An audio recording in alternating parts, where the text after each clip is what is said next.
What a bizarre, strange year, huh? Started off 2020 thinking it's going to be the new roaring 20s, right? And then we go into COVID and all this nonsense with the governor and these edicts, and you wonder if there was a bigger plan behind all this. I don't know, you tell me. And then an election where I went to bed and Donald Trump was ahead 700,000 votes. So I'm like, he's got Pennsylvania. Yeah, the fake news won't call it, but we know he has it. And then under cover of darkness, with no Republicans in the room, oh, we're stopped counting, go home everybody. 570,000 ballots dropped just for Joe Biden. I'm like, what the heck is going on here? Is this America? No. Why do we have more secure elections in Afghanistan? That's a fact.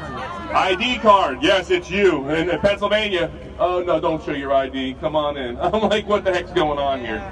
This is America. And this is Pennsylvania, where the light of liberty was lit in 1776, right? This republic will not die in Philadelphia, and it will not die in Pittsburgh. We stand here on this together as brothers and sisters in this fight for freedom. Our vote and our voices do count. And no fake news with their adjectives, unsubstantiated claims of fraud. I'm like, what? Does anyone here believe no fraud happened? Yeah, consider in the Army, I was a military intelligence officer. We said, consider the source. What do you think of that source, huh? Rebbe, was there any fraud, do you think? Definitely. I mean, so we have to be heard, we have to be loud, because this is a fight for our freedoms. I think in generations in the future, they'll ask you, what did you do in 2020 when our republic's at stake? Did you stand aside? Did you cower in the corner? Or did you let your voice be heard? We're going to fight. We're going to fight. You're not going to steal my vote. Tom Wolf, you ain't going to steal my vote. You know, any decent governor, if there was any allegations of fraud, and we know Pennsylvania is famous in Philadelphia and Pittsburgh for fraud, any governor who cared about people would investigate any allegations, even although he likes the current outcome, which is suspect at best, he needs to do his job. But instead he basically says it was a perfect election. And of course, Bookvar, our esteemed Secretary of State, also a perfect election. Like that ever happened in Pennsylvania in the past 100 years. If you believe that, I got a bridge is silly in Brooklyn. You want to buy it? It's cheap. But they need to hear us here. You know, and that's to show you how much they honor our vote and even the laws of the state. Those things hanging off the banister, that's against the law, by the way. That's against the law.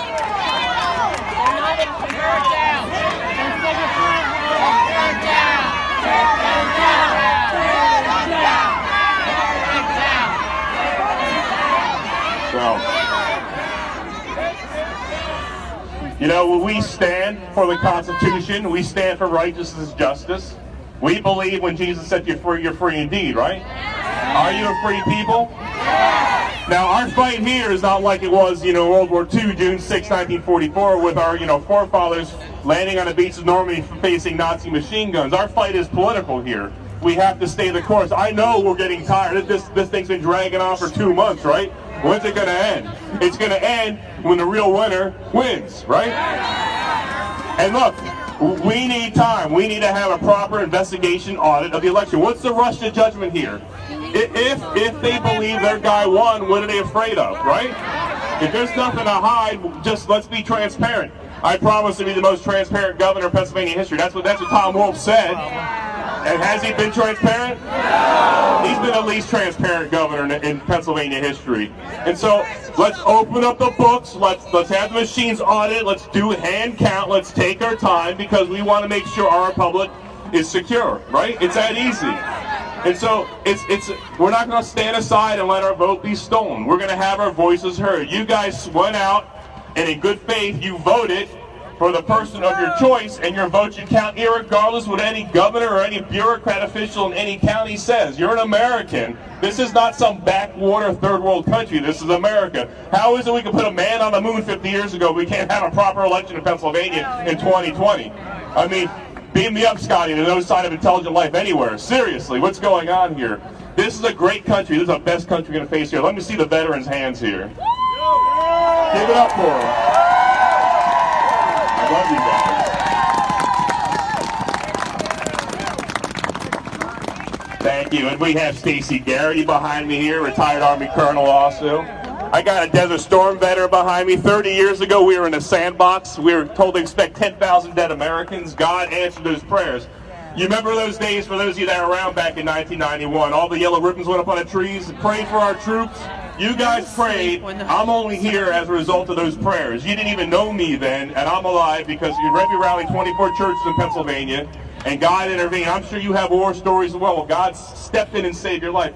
So now we're doing what George Washington asked us to do in 1775. We're going to appeal to heaven. We're asking God in Jesus' name to cut through the darkness, to cut through the lies, and that the truth will prevail. Jesus said the truth shall set you free. We're after the truth here.